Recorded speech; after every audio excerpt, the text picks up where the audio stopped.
Drama serial बस तेरा साथ हो की अगली किस्त में हम देखेंगे कि अनसा अनस का बहुत ज़्यादा ख्याल रखने लगती है।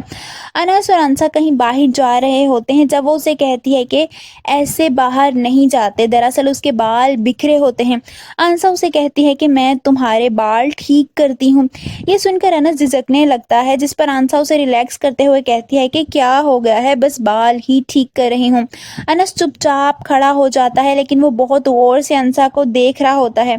उसे अनसा शुरू से ही बहुत ज़्यादा अच्छी लगने लगती है और अब तो उसे वो बहुत अच्छी लग रही होती है, क्योंकि अब वो उसकी ज़िंदगी में शामिल हो चुकी होती है। और जब से वो अनस की ज़िंदगी में आई होती है, वो अनस की ढाल बनी होती है और ये चीज़ उसे बहुत ज़्यादा मुतासिर करती है। बाल सेट करने के बाद अनस फिर अपना आप शीशे में देखता है, उसके बाल बिल्कुल सेट हो चुके होते हैं।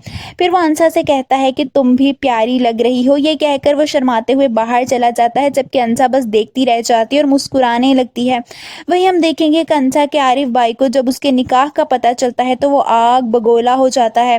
वो अनसा को फ़ोन करके खूब बातें सुनाता है और कहता है कि आखिरकार सच्चाई सामने आ ही गई है, कम से कम अपने मरे हुए बाप का ही सोच लिया होता। अनसा को ये सुनकर बहुत ज़्यादा गुस्सा आता है। वो गुस्से से अनस से कहती है कि अब मेरी ज़िंदगी का एक ही मकसद रह गया है कि मैं उस वीडियो लीक करने वाले शख्स को ढूंढूं, क्योंकि वो जानती है कि ये सब कुछ उस वीडियो की वजह से हो रहा है कि उसका भाई उस पर यकीन ही नहीं कर रहा। ये सुनकर अनस अंदर ही अंदर परेशान हो जाता है, क्योंकि वो सच्चाई से वाकिफ होता है। वो नीचे जाता है और सारी बात अपने तायाबू को बता देता है और कहता है कि अनसा जल्द ही मुजरिम तक पहुंच जाएगी। जिस पर उसके तायाबू यानी मुरसलीन साहब उसे कहते हैं कि तुम्हें अनसा को ऐसा करने से रोकना होगा।